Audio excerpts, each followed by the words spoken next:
인권연대는 정부나 기업의 지원을 사양하고 오로지 시민의 참여로만 운영하는 100% 순도의 민간 인권단체입니다. 국내에 계신 스픽스 구독자 여러분 안녕하세요. 오창익입니다. 정치를 보는 눈 마키아벨리 최고의 전문가와 함께합니다. 박진영 평론가 오셨습니다. 어서 오십시오. 네, 안녕하세요. 어제 잘 주무셨습니까? 예, 오랜만에 좀 잤습니다. 네. 네. 그게 인사더라고요 오늘. 네, 잘 네, 잤냐? 네, 네. 뭐 좋은 아침. 영어로 하니까 다 이렇게 굿모닝인데. 느낌이 있잖아요. 예, 그러니까 진짜 예, 좋은 네, 아침. 네. 그래서 그런지 우리 마키아벨리 실시간 동시 접속자도 많지는 않습니다. 좀 쉬시는 것 같은데 좀 그래도- 쉬셔도 됩니다. 네네. 네네네. 오늘은 쉬시고요. 그러나 계속 쉬어야 될지는 좀 의문이기도 합니다. 네.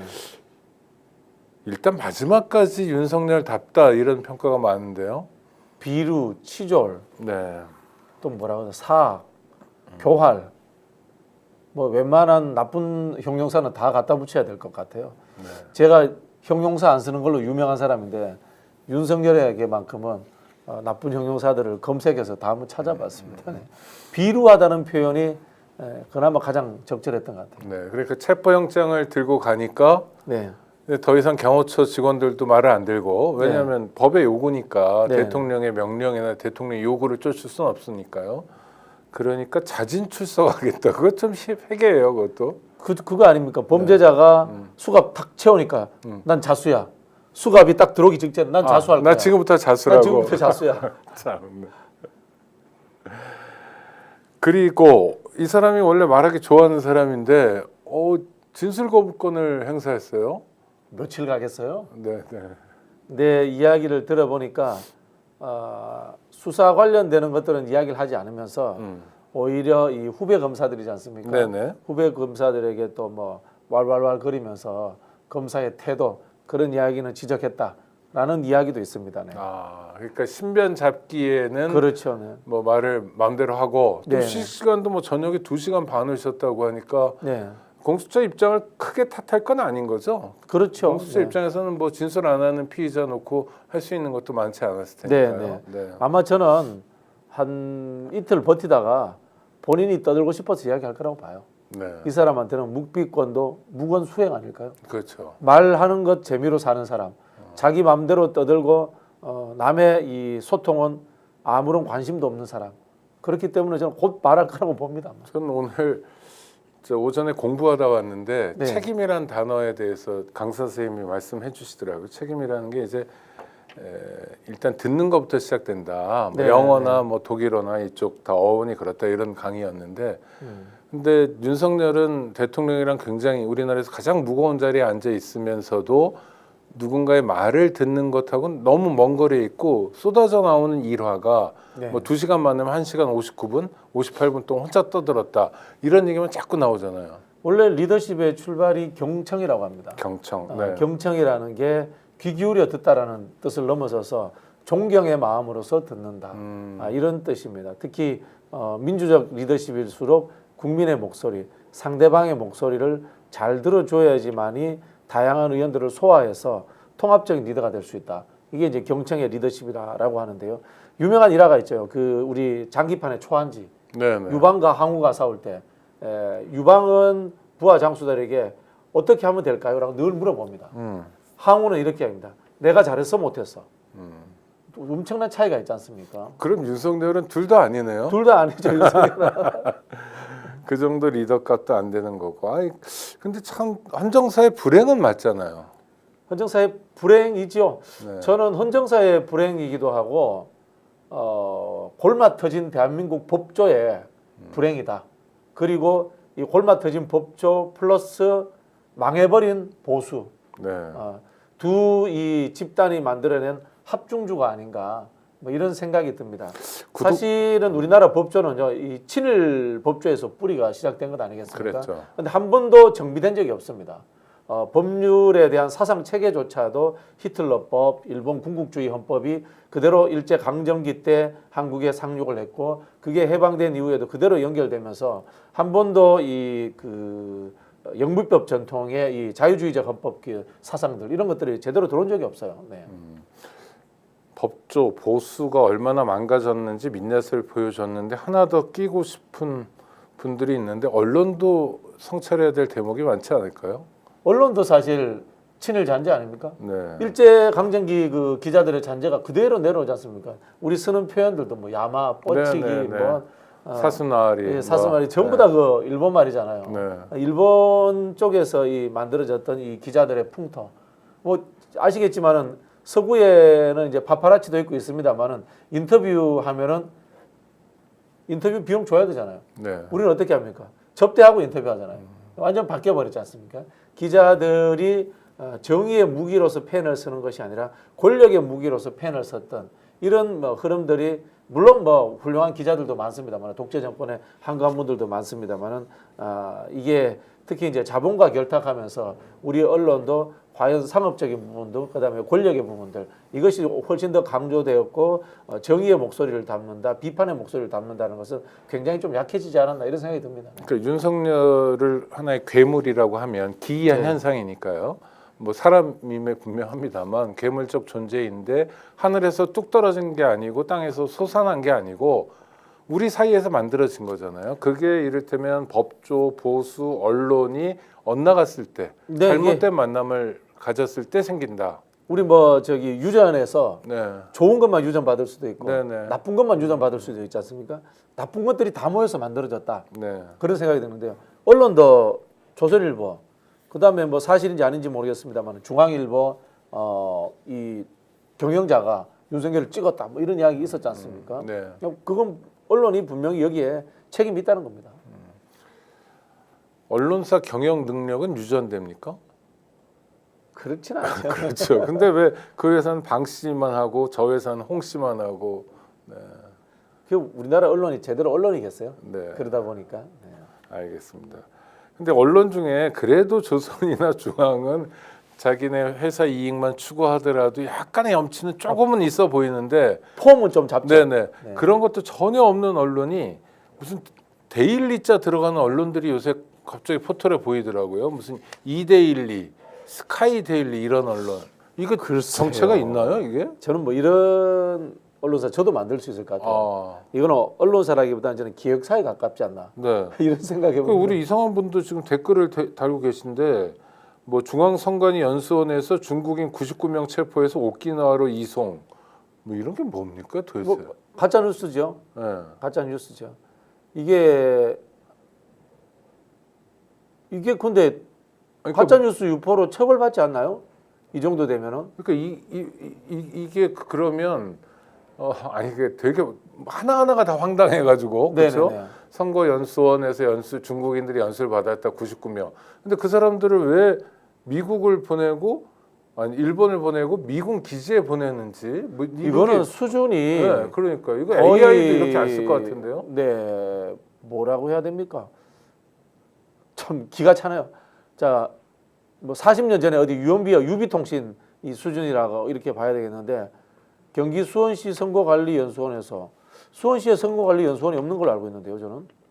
뭐 그렇다 치더라도 네. 12월 3일이 계엄 당일이잖아요. 내란의 네, 밤에 네, 네. 그때 선거관리연수원이 한미 군 수원으로 당국이 와, 수원으로 옮겨 설 수 있겠네. 네, 아니, 전에는 저기 서울시내 한복판에 있었는데 옮겨 설 수 있겠네요. 당국이 체포하고 네네.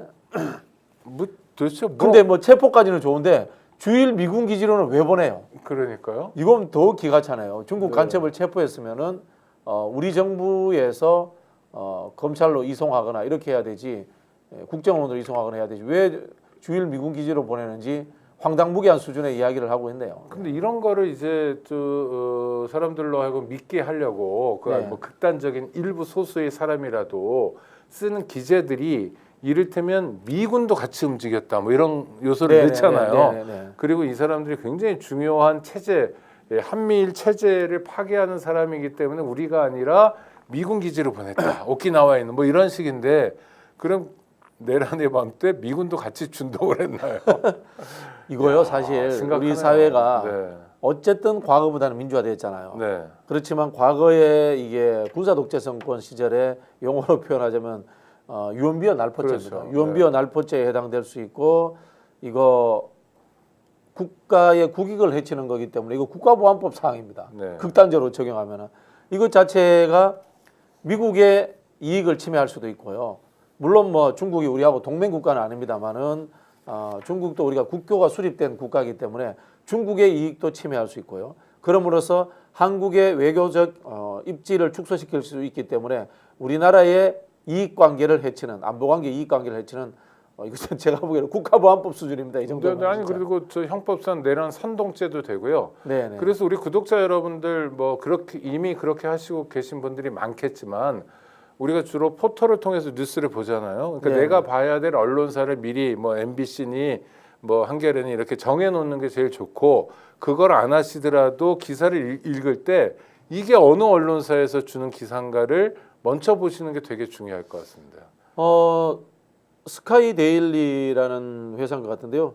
이게 뭐 포털 같은 경우 자체 다 심의위원회가 있을 겁니다. 네네. 자체 심의위원회에서 언론 게재가 안 되도록 하는 조치가 취해져야 되지 않나 뭐 이런 생각이 들고요. 이거 볼 때마다 생각하는 게 뭐 문재인 정부 때 우리 좀 비판 좀 해야 될 것 같아요. 왜 저 징벌적 손해배상제도 네. 이런 거 도입 안 했는가, 네. 언론개혁 미비했는가 이런 부분들에 대해서 좀 비판 좀 해야 될 것 같다라는 생각이 들고요.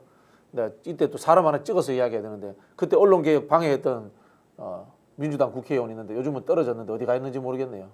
누구죠? 갑자기 생각이 안 나는데 이럴 땐 좀 실명으로 들려주셔야. 네, 실명은 이야기하지 않겠습니다. 어렵습니다. 예, 선관위가 있다는 지역하고 겹치네요.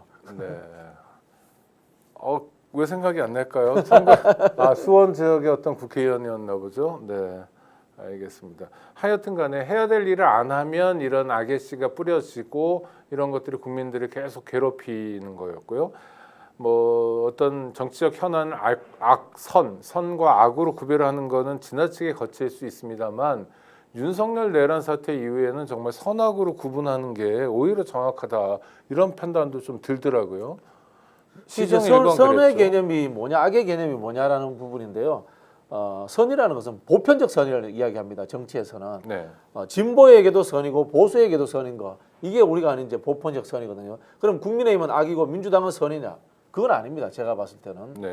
이 정당이라고 하는 것은 권력 획득을 목표로 하고 있기 때문에 이게 선악의 개념이 아니라 사실은 이익 개념도 존재할 수 있는 거고 전략 개념도 존재할 수 있는 거거든요. 그럼 뭐냐? 보편적 선이라는 것을 추구해야 된다. 뭐 이렇게 봐야 되고요. 언론 개혁에 적용하면 마찬가지입니다. 문재인 정부 때는 우리가 칼자루를 쥐고 있으니까 언론을 우리 마음대로 쓸 수 있다 이런 생각을 가지니까 언론의 이 뭐라고 합니까 사주 중심이라든가 이사의 숫자가 적은 것들 이거 그대로 둘 수 있단 말이에요. 그러나 최악의 상황을 대비한다면은 그걸 사실은 민주적으로 국민들 속으로 줘버려야 돼요. 그걸 안 한 거 아닙니까? 결국은 민주주의라는 것이 최악의 상황을 막는 누가 오더라도 독점하고 독식하지 못하는 한 명이 다 못 먹게 만드는 것. 이게 민주주의의 본질이거든요. 그렇죠. 민주주의의 본질이라는 것이 내가 힘을 가져가지고 내가 좋은 방향으로서 생각하는 것, 내가 생각하는 것이 가치적 선이다라고 생각하고 이것을 가지고 몰아붙일 수 있는 힘을 가지자. 이건 민주주의가 아닙니다. 이거는 한편으로 보면은 선함을 가장한 독재도 될 수 있는 겁니다. 네, 그럼요. 그런 부분에서 저는 문재인 정부에서 언론개혁 정책이 실패했다 이런 생각이 들고요. 우리 구독자 여러분들이 박강원 씨의 이름을 계속 말씀하시는데 부인하십니까? 아니면 노코멘트 제가 뭐 잘 모르겠습니다. 네, 하여튼 네, 뭐 네. 그분 같네요. 그러면 네. 그분이 수원이었던 것 같은데 또 하나 어제 어수선한 상황은 맞았지만 그래도 경호처 직원들이 네. 정말 차분한 인내. 그 내란의 밤에 국회로 쏟아져 나온 군인들하고도 비슷한 모습이었어요. 실력이 있어도 네. 그 실력을 독재자를 위해 쓰지 않겠다. 헌법과 법률 체계에서 일하는 나는 공무원이다. 이런 의식들이 있었던 것 같아요. 그래서 인간 그렇죠. 스크럼도 안 썼죠. 네. 네. 네. 첫 번째는 본질적으로 이분들이 이제 제복 입은 민주 시민입니다. 네. 특히 공직에 근무하는 고위직 말고 중하위직 공직자들 같은 경우는 셀러리맨 정신과 공직자 정신을 같이 갖고 있습니다. 이 말은 집단지성을 발휘하기도 하고요.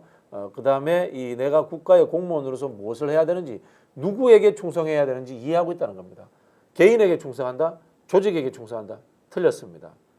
국민에게 충성하는 것이 공무원의 본분이다라는 말씀을 드리겠고요.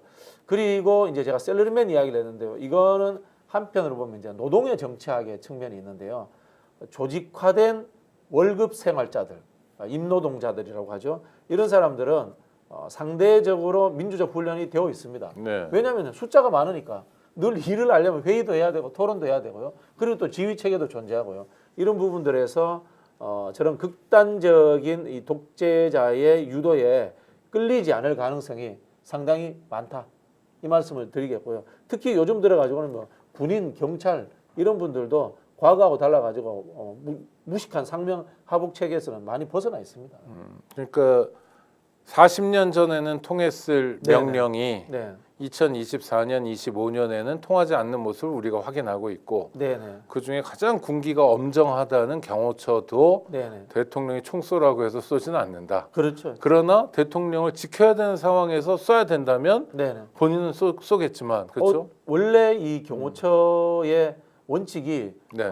대통령이 위험할 시에는 몸을 던져서 자신의 몸으로 총을 막는 것 이거라고 저는 네네. 들었습니다. 네네. 근데 이게 지금 대통령이 불법을 저지르는 상황이니까 법의 집행을 대통령이 방해한다면은 대통령도 민주공화국의 정신을 부정하는 사람, 즉 국민들을 위하지 않고 국민들을 위협하는 사람이 됐기 때문에 경호처 직원들은 과감하게 이 사람을 거부한 거예요. 네. 언젠가 어떤 대통령이 경호처 직원들의 이제 그런 시연을 보면서 울었다. 네네네. 울음의 의미가 여러 가지가 있을 텐데 하여튼 저렇게 몸을 만들려면 얼마나 고생을 했을까. 네네네. 내가 뭐라고 저렇게까지 나를 지켜주나 뭐 이런 여러 가지 감정이 들었던 그렇죠. 거잖아요. 이제 훈련의 모든 것이 자신의 목숨을 지켜주기 위한 것이기 때문에 네. 감동받았을 수 있고요. 안 그래도 이번에 나왔던 이야기 중에 하나가 뭐 생일 때 그 풍선 만들었다부터 해가지고 함정에서 파티했다, 노래 불렀다 이런 이야기 있지 않습니까? 네, 해군 함정도 가고요. 예, 그런 네. 이야기 있는데요. 경호처 직원들은 그런 일을 해본 적이 없대요. 네. 보통 경호처 직원들은 행사를 하면 무술 대회 이런 걸 한답니다. 무술 대회도 하고 말씀드린 것처럼 요인을 어떻게 지키는지 시범도 보여주고 이런 것들이 이 사람들이 하는 이벤트이고 남들에게 돋보이고 싶은 건데 이거는 뭐 광대도 아니고 장기자랑 경호처 시키고. 직원들한테 네. 장기자랑 시킨다. 참 김건희스럽다. 윤석열스럽다. 그런 생각이 듭니다. 그래서 오히려 경호처 직원들이 합리적으로 판단하기가 더 쉬웠던 거 아닐까 싶기도 해요. 뭐 그런 이야기들을 하더라고요. 네. 뭐 용현파, 건희파, 아, 뭐 이런 이야기들도 있었고요. 그 과거의 관례로서 고위직까지 가지 못하는 사람들이 네. 뭐 그 자리까지 가기도 했고요. 뭐 그다음에 또 이 경호처는 이 피라미드 구조이기 때문에 위로 올라가면 자리가 줄어든답니다. 그래서 이제 중간에 그렇겠죠. 그만두고 네네. 나온답니다. 네. 그러면은 제가 듣기로는 과거에는 배려해서 이제 좀 공공 쪽에 이제 다른 자리로 가는 것들도 배려를 해주고 이런 것들이 많이 있었다고 하는데 이 정권 들어서는 뭐 그런 부분들이 엉터리였다. 뭐 그런 이야기가 나오더라고요. 네. 언론 얘기 하나만 더 하면 어제 하여튼 어수선한 상황인데 오보가 쏟아졌습니다. 첫 번째는 뭐 누군가가 분신 사망했다 이런 것도 있었고요. 네네. 또 하나는 그 강경파라고 했던 사람인데 그 경호처장 대리를 했던 경호차장이 체포돼서 지금 압송 중이다. 예? 네네. 뭐 처음엔 경찰 버스에 탔다 이런 거. 이런 오보들은 왜 이렇게 쏟아질까요? 속보 경쟁이죠. 아, 속보 경쟁이고 그다음에 언론이 이제 뭐 상업적이다 이런 네. 부분들도 있고요. 저는 더 큰 문제는 뭐 참 죄송합니다만은 기자들이 수준이 떨어지니까 해프닝 찾기, 가십성 찾기, 네. 사건 사고 찾기 여기에 집착하는 거 아닌가라는 생각이 듭니다. 어느 순간에 이 지면 기사에서도요 정치라든가 경제 관련해서 기획 기사가 사라졌어요. 전부 다 누가 어디 가서 뭐 정치인이 길바닥에서 엎어졌느니 그런 이야기들 또 윤석열이 아침에 샌드위치 싼 게 그게 뭐 그래 대단한 이야기입니까? 그걸 분석할 수는 없잖아요. 우리가 네. 우리가 연애 프로그램도 아니고 예능 프로그램도 아닌데 그런 주제들이 올라오거든요. 그런 것이 아니라 경호처 내부에 대한 분석, 구성 이런 것들 있지 않습니까? 이미 취재했어야 돼요. 안 되고 있잖아요. 경호처 직원이 몇 명인지 언론에서 제대로 다룬 거 못 봤습니다. 네. 부처가 어떻게 나눠져 있는지 물론 뭐 국가 기밀이기 때문에 안 나올 수도 있습니다만 과거에 있었던 것들 충분히 자료 검색하고 취재한다면 나올 수도 있습니다. 그런 건 안 하고 전부 다 뭐 햄버거 먹었느니. 그리고 또 하나는 그럼 경호법이라도 좀 읽어보고요. 그렇죠, 그렇죠? 그렇죠. 네. 경호법상에 이게 그 대통령 직속으로 되어 있는데 대통령이랑 네네. 헌법기관에 경호실장도 아니고 네네. 이 구조는 좀 취약한 게 아니냐. 네네. 왜 경찰이 이걸 맡지 못하냐. 네네. 이런 개혁은 없었냐 하면서 좀 공부도 해보고 그러면 네네. 앞으로 내란 이후의 경호처, 대통령 경호실은 어떻게 가야 될지도 제시하면 네. 되게 좋은 기사가 되잖아요. 우리 사회를 풍성하게 만들고. 그건 이제 분석하는 게 싫기도 하고 기본 네. 공부가 안 된 거죠. 그거 한다고 뭐 월급 더 주는 것도 아니고. 이런 이야기하면 뭐 꼰대스럽다 이야기할 수 있겠습니다만은 옛날 그 송건호 선생이나 성유보 선생님 같이 책 쓰고 학술을 연구하는 기자 요즘 본 적 있습니까? 네. 없습니다. 제가 보기에는 제일 길게 쓰는 기사 쓰는 분이 한겨레 신문에 그 성함이 기억이 안 나는데 뭐 기획 기사 쓰는 분이 있지 않습니까? 정치부 대기자. 성한용? 성한용 기자. 네. 뭐 그 정도 외에 기획 기사 길게 쓰는 사람들 본 적이 없습니다. 그게 뭐냐면요.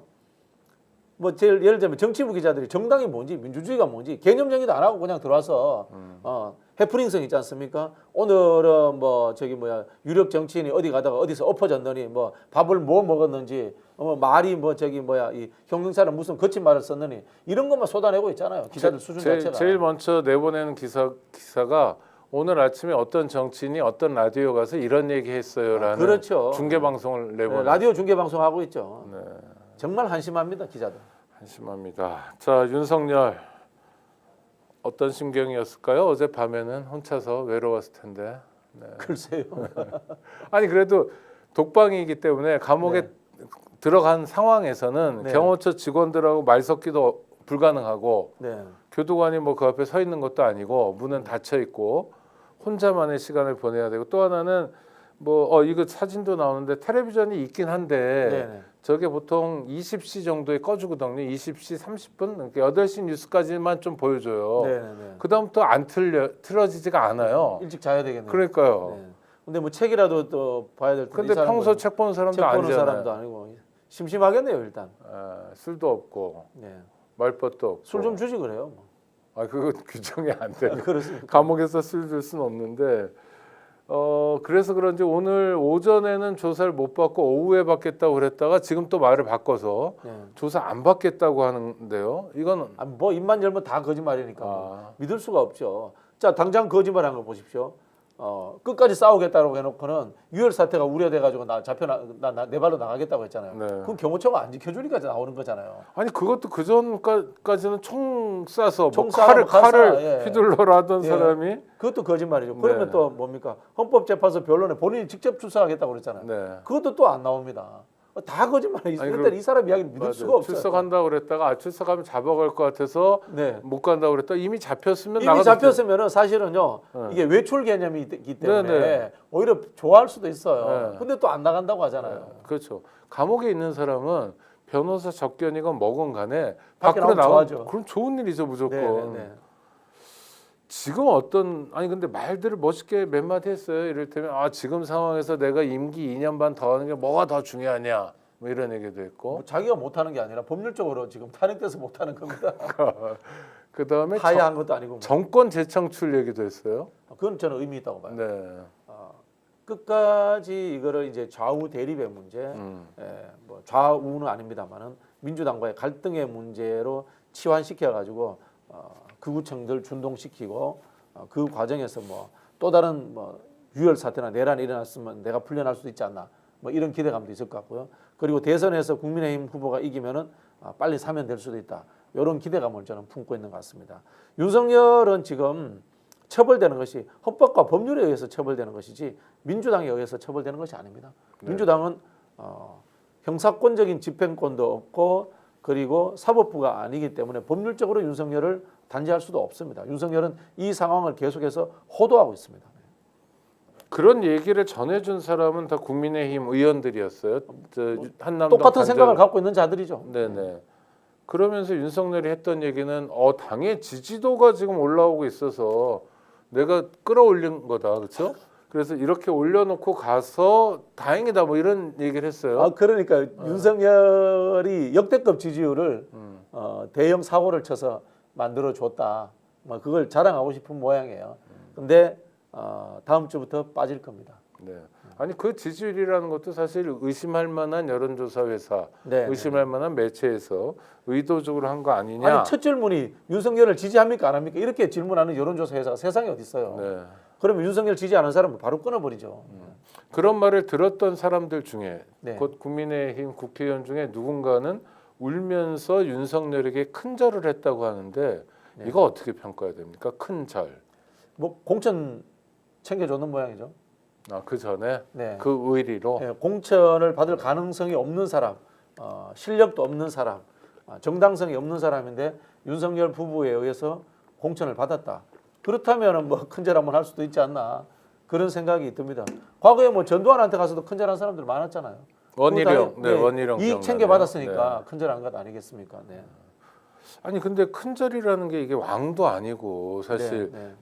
국회의원이나 뭐 또는 저 대통령이나 다 선출직 공직자잖아요. 네. 대표해야 될 국민들이 있는데 새벽부터 큰 절하고 이런 거는 조금 왕정사고죠. 네. 왕정사고인 게 우리 국민들도 그런 게 이제 오해하시는 분들이 있는데 국회의원이 대통령보다 낮은 사람 네. 이런 생각을 하는데 낮은 사람이 아닙니다. 범주가 다른 곳에 있는 사람, 영역이 다른 곳에 있는 사람들이고 집합명사로서의 국회와 국회의원은 절대 대통령보다 낮지 않습니다. 네. 견제와 감시 기능을 한다라는 다른 영역에 있는 사람이다. 이렇게 저는 말씀을 드리고 싶고요. 그래서 제가 이제 최근에 뭐 국회의장 하다가 대통령 나오는 이야기 나오는데 좀 반대합니다. 명확히 반대합니다. 왜냐하면요, 국회의장도 올라갈 수 있는 끝까지 국가의 어른까지 간 사람입니다. 네. 그런 사람이 옆으로 점프해서 대통령이 되겠다라는 것은 저는 적절치 못하다라고 근데 생각합니다. 문재인 정부에서는 국회의장 했던 사람이 국무총리를 했잖아요. 그것도 넌센스죠. 아, 저는 뭐 있어서는 안 될 일이다 이런 생각을 합니다. 국회의장은 대통령의 못지않은 버금가는 국가의 어른입니다. 그렇죠. 대통령이 뭐 시정연설하거나 그러면 네. 국회 와서 국회의장한테 따로 인사하고 국회의원들에게도 인사하고 네, 그렇죠. 그거는 의장이라는 사람도 중요하지만 그게 상징하는 그 뒤에 계시는 국민들께 대한 인사이고 예의인 거죠. 그렇죠. 우리 이제 보통 이제 국회의 정치학적 기원을 찾아가 보면은 원로원과 민회를 찾거든요. 네. 원로원의 의장이면요, 집정관들도 꼼짝을 못합니다. 늘 존경의 표시를 해야 되는 그런 대상이었습니다. 그 실제로 대통령보다도 국회의장이 더 국민들로부터 존경받아야 되고 그리고 대접받아야 되는 하나의 어른인 거죠. 네. 윤석열이 끌려가고 난 다음에 체포되고 구치소 간 다음에 언론 보도들을 보면 뭐 국회의장이 누구 저 연세 드신 분들 몇 분하고 밥을 먹었는데 다들 뭐 개헌을 해야 된다. 이번 대선 때 이런 기사들을 몇 언론이 아주 주요하게 다뤘더라고요. 그 언론이 하고 싶은 모양이네요. 네. 아마도 이제 현재 이제 지지율 문제라든가 여론조사에서 민주당과 이재명 후보가 독주하는 체제니까 그 판을 깨보자라는 뭐 그런 심산인 것 같은데요. 2달 안에 개헌 불가능합니다. 그렇죠. 개헌 관련 절차법도 우리가 근데 이 미비되어 사람들은 개헌을 대선 때 같이 하자 이런 겁니다. 그렇게 하면 안 됩니다. 그럼 어떻게 됩니까? 합의가 안 됩니다. 아니 그 5년제 단임 대통령을 찍는 날 네. 4년 중임제를 하면 이거는 네. 뭐 유예되는 겁니까? 개헌안은? 그건 이제 부칙조항에 그렇죠. 달 수 뭐 있죠. 그렇게 할 수 있는데. 부칙조항에 달 수 있죠. 부칙조항에 달 수 있는데 근데 그렇게 호들갑 떨면서 할 일인가요? 아니 개헌은? 그렇지 않죠. 그렇지 않죠. 오히려 개헌은 대선 후보들이 약속하는 것이 맞다고 봅니다. 저는. 개헌을 저도 분명히 해야 된다고 보는데요. 그거는 이제 대선 후보들이 약속하면은 되지 않겠나 그런 생각이 듭니다. 저도 지난주에 저 헌법 토론도 한번 했었는데 김종철 교수라고 언론 활동도 많이 하시고 아주 열정적인 분인데 네. 연세대 교수입니다. 근데 이분이 87헌법이 문제라고 하는데 87헌법 때문에 그래도 계엄 해제 요구도 하고 그렇죠. 윤석열에 대한 단죄도 하고 이런 거다. 만약 네. 내각제 상황에서 그 국힘 같은 사람들이 내란 세력들이 집권 세력이라고 하면 네. 의회 통제도 안 되고 그럼 국민들 입장에서 정말 죽어나간다. 네, 네. 아니 그걸 생각하셔야지. 개헌 필요성이 있더라도 지금 국면에서 개헌 논의를 하는 건 이건 의심스러운 눈초리로 봐야 된다. 그렇죠. 네. 정치적 판을 흔들고자 하는 의도로 보이고요. 물론 저도 개헌을 해야 된다고 봅니다. 네. 개헌을 하는 부분에 있어서 좀 더 철학적으로 접근하고 싶은데요. 우리 한국 사회가 이 외세에 의해서 이 민주주의가 이식된 겁니다. 즉 그 이야기는 뭐냐면은 시민 주권론이 국가와 계약을 제대로 맺어본 적이 없어요. 국가가 중심으로 만들어낸 계약입니다. 그래서 우리 이제 사회계약론 수업 들어보셨잖아요. 네. 사회계약을 맺었다고 하잖아요. 근데 우리 오창익 국장님 계약해 준 적 있습니까? 아니 뭐 건국의 선조들이 하셨겠지라고 그냥 해준 여기고 적이 마는 없잖아요. 거죠. 그쵸? 해준 적이 없잖아요. 네, 네. 해준 적이 없잖아요. 근데 한국이 민주화됐기 때문에 이제는 계약 절차를 한번 거쳐야 됩니다. 그런 저는 좀 기본권이라는 측면에서 접근을 해야 되고요. 그래서 첫 번째 나오는 대한민국은 민주공화국이다 뭐 있지 않습니까? 그렇게 네. 해서 거기에서 국민이라는 단어부터 좀 바꿨으면 좋겠어요. 그렇죠. 사람으로 바꿨으면 좋겠어요. 네네. 예, 그게 굉장히 철학적으로 중요한 게 국가의 사람이냐 아니면 사람이 국가를 만드느냐 하는 것은 이른바 이 시민 주권론 문제에서 굉장히 중요합니다. 그래서 이 영어 피플을 우리가 이제 국민으로 해석을 하다 보니까 그렇게 써놨는데 또 저는 적절치 않고 여기에서부터 한국이 이제 국가우위, 개인보다 국가우위의 질서 체제가 만들어졌다라는 생각이 들고 그런 부분들부터 좀 바꾸는 좀 개헌이 있었으면 어떨까? 저도 개인적으로 그런 생각합니다. 아니 그러니까 우리나라 헌법 1조는 우리가 하도 민주주의를 안 해보다 보니까 네, 네. 대한민국 민주공화국이다라고 아니 정치 체제를 놓잖아요. 정체를 근데 넣죠. 정치 체제 정체라는 건 사실 도구인 거고 네, 네, 네. 이거 가지고 뭐 할까는 10조에 있거든요. 네, 네.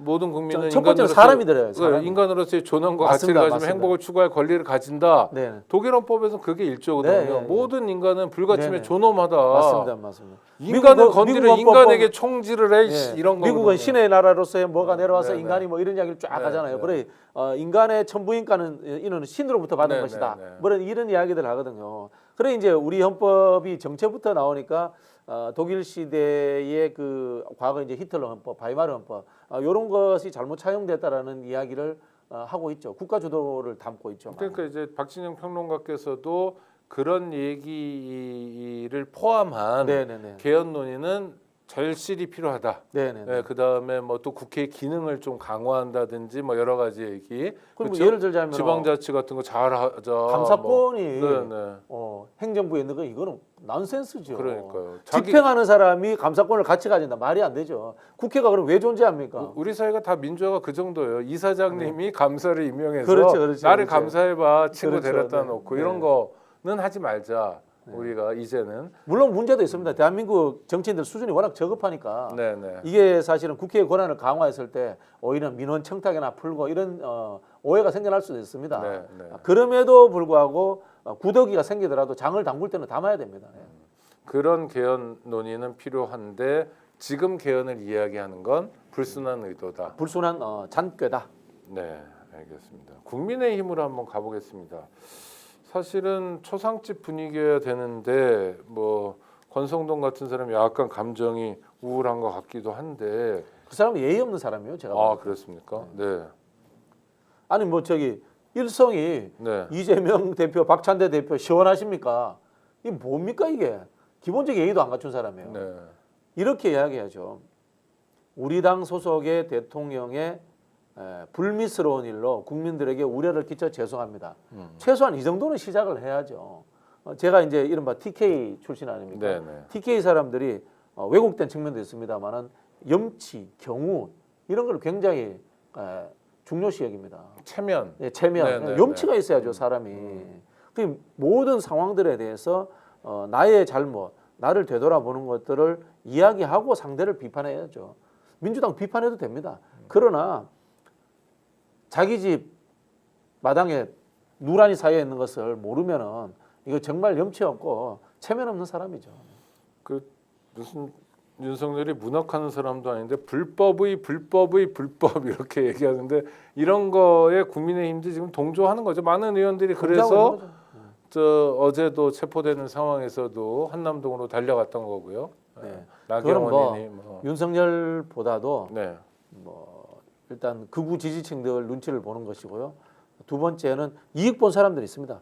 첫 줄에도 이익 본 사람이 네. 계시네요. 한 분 계시고 그리고 혹시나 명태균 게이트라든가 윤석열이 정권을 내놓게 됐을 때 사정규관에 의해서 수사받을 가능성이 있는 사람들 그런 사람들도 저는 제법 있을 거라고 아니 봅니다. 근데 그래서 불안해서 어떻게든 체포를 막아보겠다는 생각은 알겠는데 네. 적이 있다고 해서 자기 운명이 좀 바뀝니까? 나경원 씨 뭐 또 저 옆에 권영진 네, 또 이철규도 보이고 그러는데 그 김석기 네. 뭘 할지 몰라서 저러고 있다.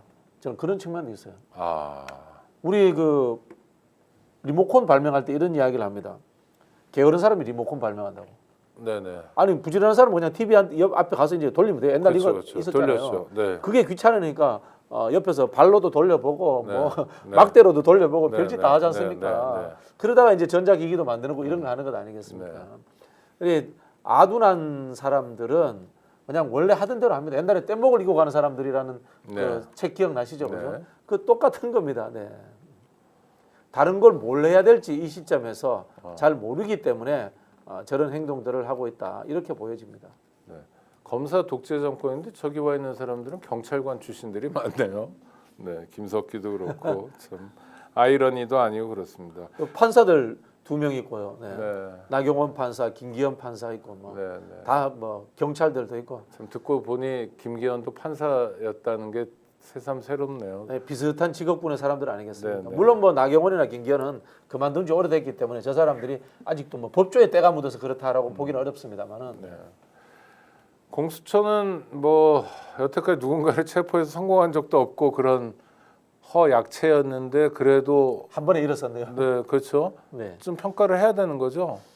근데 뭐 내부의 이야기를 들어보니까 전반적인 작전 구상은 다 경찰에서 했다고 하더라고요. 네. 네. 경찰이 이런 진압, 뭐 체포 이런 쪽에 특화되어 있으니까 경찰들이 큰 역할을 했고요. 아마 이 검경 수사권 조정 이상을 넘어서서 경찰의 이 민주화 그리고 경찰의 분권화까지 좀 더 이루어진다면은 민생 경찰로서 또는 치안 경찰로서 역할은 앞으로도 계속 좀 증대되지 않을까. 국민의 신뢰도 더 높아질 거다. 그런 생각이 듭니다. 그렇죠. 많은 분들이 어제 뭐 SNS 통해서도 야 내가 경찰 형사기동대를 응원하고 막 진압조를 막 박수를 보내고 이런 날이 왔잖아요, 실제로. 네. 그래서 제가 주장하는 거는 공무원의 노동상권 보장해 줘야 된다. 네. 강력하게 주장하고 다음 정부에서 뭐 민주당 정부에서 받아들이지 않을 수도 있지만은 저는 그 주장을 하고 실천하는 운동을 한번 해볼 생각입니다. 아, 네.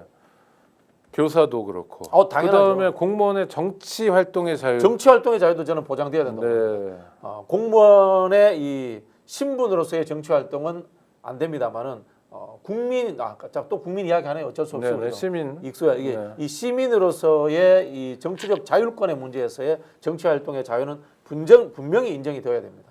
그러면 아니 우리 박 선생님 말씀을 들으니까 그런 생각이 드는데, 그러니까 내란 사태를 막은 건 누구냐면 누가 뭐래도 국민이 막아줬잖아요, 시민들이. 그렇죠. 특히 네? 제복 입은 시민들의 역할이 엄청났지 않습니까? 아니 그러기도 네. 했고 내란의 밤에도 쏟아져 나온 사람들, 그다음에 탄핵 국면마다 여의도에 그 뭐 정말 셀 수 없이 많은 사람들이 쏟아져 나오고 광화문, 한남동, 남태령 뭐 곳곳에서 시민들 또 전국에서 네. 사실 서울 단위 집회는 좀 사람도 많고 재밌지만 막 경상북도 안동에서 집회하면 재미없거든요. 네, 영주 집회도 한번 갔다 왔습니다. 아 그래 요번에요? 좀 됐습니다. 한 달 더 됐습니다. 네. 몇 분이나 모였어요? 무슨 요일에? 많이 모였어요. 무슨 그때 요일에요? 토요일이었죠. 토요일은 좀 모였어요. 토요일에 한 300명, 400명 모인 적이 있습니다. 그래도 근데 물론 3,400이 많이 모인 건데 영주의 규모에 비하면 많이 모였죠. 네. 그래도 심심하잖아요. 그렇죠. 3만 명하고 달리 그렇죠, 네. 노래 부르고 이러고 사람이 많이 나오면 사람끼리 즐겁고 사람 네. 보는 게 또 즐거움이 되는 거죠. 아니 그래서 네. 저는 지역 집회가 더 귀한 게 네네네.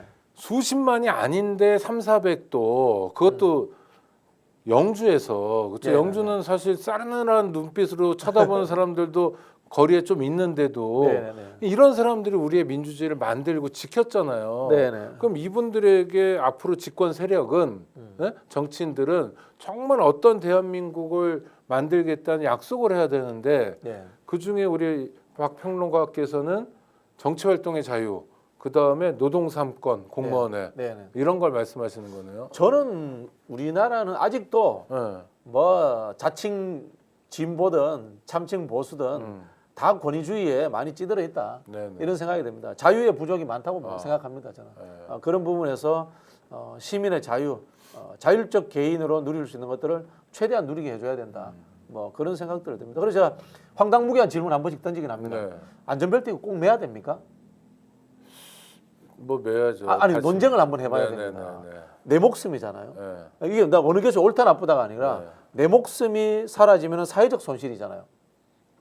뭐 그렇잖아요. 사회도 그렇고 자기 손해기도 하고 자기 손해기도 가족의 아픔이고 가족의 네. 아픔이기도 하고. 근데 내가 죽어도 먹이 싫다. 그러면 어떻게 해야 되죠? 뭐 사회적으로는 벌과금을 매기죠. 약간 사회적으로 아주 약간의 벌감을 가벼운 매기죠. 과태료. 이게 이제 제가 이제 뭐 어느 것이 맞다 네, 옳다라는 네, 것이 네. 아니라 이런 것들에 대해서 고민해봐야 돼요. 우리가 당연시 여기는 것들에 대해서 고민해볼 필요가 있다. 저는 그래서 그런 생각이 듭니다. 운전벨트를 안 매는 건 처벌이 세지 않습니다. 그렇죠. 형사처벌 안 하고 그렇죠. 행정벌로만 처벌해요. 네네. 왜냐하면 안 매봤자 자기만 다치고 코 그렇죠, 깨지고 그렇죠, 그렇죠. 뭐 네. 어떻게 되니까. 네네. 근데 술 마시고 운전하거나 그건 마약하고 다르죠. 술을 마시면 그건 상대에게 피해를 그렇죠. 나 끼칠 수 혼자만이 아니라 있으니까. 상대에게 피해를 네. 맺으니까 그건 형사처벌하고 네. 이렇게 조금씩 제도화 돼 있죠. 자율과 책임, 공동체라는 네. 이런 철학적 키워드를 가지고 우리가 생각해볼 시기가 되지 않았나 네. 이런 생각이 들어요. 그러면 국가가 국민을 어떻게 대하는가도 아주 중요하게 생각해야 될 중요하게 시기네요. 네. 생각해야죠. 특히 요즘 제가 느끼는 것 중에 하나서 이거는 뭐 진보 정부가 더 심했어. 대한민국 국민을 설치류로 만들고 있어. 네네. 뭐 공공기관이나 은행 이런 데 들어가면 설치하시오. 설치하다가 끝나요. 네네. 설치류가 된 거야 내가 보니까. 아. 근데 대한민국 정부가 전자정부 세계 1, 2위 다투거든요. 네네. 이게 좋은 겁니까? 앞서간다고 좋은 겁니까? 공무원들만 앞서가고 그다음에 국민들은 뒤따라가지를 못해요. 네. 제가 못 뒤따라갈 정도면 저보다 연세 있으신 분들은 완전히 디지털 소외자가 되는 겁니다. 그 은행 거래도 너무 힘들어요. 너무 힘들어요. 어머니들은. 너무 네. 힘들어요. 오래 기다려야 이거 되고. 뭔지 아세요? 사실은 선진화를 주장하면서 엘리트와 비엘리트로 구분하고 따라가는 쪽과 못 따라가는 쪽을 차등 지우는 거예요. 이거 디지털 계급화 굉장히 심해져 있습니다. 아니 그리고 이걸 정부가 선도하는 건 심각한 거예요. 그러니까 사실은. 하다못해 우리 길거리도 네. 보행자 우선이 아니라 자동차 우선이잖아요. 그렇죠. 네. 근데 신호등이 켜지잖아요. 횡단보도에. 네네, 그러면 네. 그게 누구 위주로 돼 있냐면 젊은 사람 위주예요. 맞아요. 네. 어르신들은 노인들은 걸으면 한 반 좀 더 오면 꺼져버려요. 그럼 네. 너무 위험하거든요. 그러니까 이런 게 이제 국민을 어떻게 대한 자기 집 어르신들이랑 그렇게 대하지는 않을 거 아니에요. 그렇죠. 그렇죠. 효율만 생각하지는 않을 거고 네. 자동차의 원활한 흐름만 생각하지는 않을 거고 이게 진짜 백의 민주화다. 무엇이 우선인가라는 부분에서 아직도 우리는 발전론적 국가에 살아야 되는가라는 네. 문제에 대해서 한번 고민을 해봐야 되고요. 발전론적 국가가 집단의 발전은 이루지만 개인은 소외시키고 퇴보시킬 수 있다라는 근본적인 시민권의 문제를 생각해봐야 됩니다. 왜? 민주주의 국가라고 하는 것, 공화정이라고 하는 체제는 근본의 출발이 개인의 시민권을 보장하기 위해서 만들어진 겁니다. 그 훌륭하고 위대한 영웅인 카이사르를 브루투스가 암살한 이유가 있는 겁니다. 네. 왜 암살했죠? 공화정을 해치려고 했기 때문에. 독재를 하니까. 독재를 하니까. 네. 사실은 독재가 유능합니다. 독재가 유능할 수도 있습니다. 민주주의는 피곤합니다. 짜증납니다. 속도가 붙지 않습니다. 그러나 민주주의를 해야 하는 이유는요. 능률 비능률의 문제가 아니라 인간의 본질적인 기본권을 지켜주기 때문에 민주주의를 해야 되는 겁니다. 오전에 강의를 들으니까 할 말이 더 생기는데 소크라테스가 악법도 법이다 이렇게 알려져 있는데 소크라테스는 네, 헛소리한 거죠. 아니죠. 그 전에 네. 민주정에서 이제 30인정으로 독재 체제가 됐을 때 민주정의 지도자들을 체포하라는 지시를 소크라테스가 받았는데 이행하지 않아요. 왜? 네네. 말도 안 되는 잘못된 거니까. 네. 그래서 이행하지 않았다고 처형될 뻔했다가 네. 독재정이 빨리 무너지는 바람에 목숨을 연명하게 되거든요. 그러니까 이 사람은 지키지 않을 법은 목숨을 걸고 안 지켰던 사람이에요. 네. 지켜야 될 건 지켜야 되고. 그러니까 법 자체가 중요한 게 아니라 그걸 왜 지키냐, 왜 안 지키냐, 지키는 행동을 하냐, 안 지키는 행동을 하냐가 중요했던. 그러니까 여태까지도 우리 귀에 남아 있는 사람이 되겠죠. 근데 뭐 소크라테스도 민주정의 옹호자는 아니었어요. 네. 거기 소크라테스도 사실 뭐 플라톤과 더불어 가지고 이른바 이제 철인 정치를 주장했던 사람이죠. 하여튼 우리 체제가 지금 생각할 건 대통령의 임기 따위를 생각할 게 아니라 네. 대한민국이 대한민국 국민에게 어떤 나라여야 하는지를 그렇죠. 생각하는 네. 이를테면 희망의 전국, 네. 새로운 전국이 돼야 된다. 대선은 열리겠죠, 조기 대선은? 뭐 열리겠죠. 그래서 좀 네. 담론의 정치가 다시 좀 돌아왔으면 좋겠어요. 어느 순간부터 담론의 정치가 없어졌어요. 그 이유는 간단합니다. 정치인들이 수준이 떨어져서 그래요. 네. 정치인들의 수준이 떨어지니까 강론과 아이디어 싸움으로 그다음에 이벤트 싸움으로 정치가 바뀌고 맙니다. 좀 굉장히 거기에 대해서 뭐 개인적으로 불쾌하게 저는 생각합니다. 그래서 이 담론의 정치는 두 가지입니다. 정치의 영역은 시민권과 민주주의를 어떻게 좀 더 강고하게 보장할 것인가라는 문제. 네. 그리고 경제의 영역에서 거시경제적 차원에서 얼마나 국민을 복되게 잘 살게 할 것인가의 문제. 이 두 가지에 대해서 큰 그림을 그릴 줄 아는 리더들의 이 경연장이 되었으면 좋겠어요. 현실적으로 그럴 가능성은 많지 않지만 그래도 우리가 자꾸 이야기하다 보면 네네. 다만 한 걸음이라도 그쪽으로 가겠죠. 그래서 저는 민주당이 네. 국민의힘이 하고 있는 저런 저질 정치에 맞장구를 안 쳤으면 좋겠어요. 아, 말을 섞지 마라. 말을 예, 섞지 말았으면 좋겠어요. 네. 그것도 방법이네. 네, 말을 안 섞었으면 좋겠어요. 그리고 말이 안 돼요. 말이 안 돼요. 네, 네. 어떻게 섞기가 불법에 네. 불법에 불법 이러면 어떻게 섞어야 되는지. 아니 뭐 간단하죠. 뭐 윤석열이 군대 출동시켰는데 그게 불법이냐 아니냐 이런 근본적인 질문만 하고 네. 더 이상 말 섞을 필요가 없을 것 같아요. 그러니까 윤석열이라는 텍스트를 놓고 그걸 분석하면 잘 분석이 안 되는 경우가 분석이 안 되죠. 많잖아요. 네, 네, 네. 상식적으로. 네, 네, 네. 그러니 거기다 말 섞는 것보다는 국민들과 함께 우리의 새로운 시스템을 어떻게 짤 건가, 네. 국민을 위한 안전한 체제를 어떻게 만들 건가를 고민해 달라. 네. 그리고 내란 사태가 일단락된 건 아닙니다만 그래도 하여튼 윤석열 체포로 또 한 고비를 넘었잖아요. 그렇죠. 탄핵 소추로 한 고비, 또 체포로 한 고비, 탄핵 인용으로 한 고비 뭐 이렇게 가고 또 내란 수사가 마무리되면 또 한 고비일 텐데 그래도 길거리에서 정말 추운 밤에 고생 많았던 우리 시민들, 동료 시민들께 한 말씀 해주시죠. 마무리하겠습니다. 시민의 나라입니다. 시민들이 지키셨고요. 그리고 시민들이 지킨 것에 대해서 저는 당연히 돌려받을 것은 돌려받아야 된다고 생각합니다. 다음 정부는 시민의 권리를 좀 더 획기적으로 신장시키고 그리고 시민들이 좀 더 잘 살 수 있는 나라를 만드는데 최선의 노력을 기울이는 정부가 들어왔으면 좋겠다라는 말씀을 드리고 싶고요. 촛불 정부가 촛불 시민들을 다 끌어안지 못했습니다. 그러나 다음 정부는 우리 키세스 초콜릿 시민들의 모든 요구들을 같이 받아 안고 가는 그런 혁신적인 정부가 되었으면 좋겠다라는 말씀 다시 드리겠습니다. 네, 1월 15일 역사는 아주 중요한 날로 기억할 겁니다. 대통령이든 누구든 법의 지배를 받아야 된다. 이날의 주인은 대통령이 아니다. 대통령이라는 자리는 권능을 휘두르는 자리가 아니라 무거운 책임을 지는 자리다. 대통령도 잘못하면 누구라도 감옥에 갈 수 있다라는 원칙을 확인한 아주 중요한 날이었다고 생각합니다. 고생하셨고요. 구독자 여러분 함께해 주셔서 감사하고요. 마키아벨리는 또 다음 주에 찾아뵙도록 하겠습니다. 고생하셨습니다. 감사합니다. 감사합니다.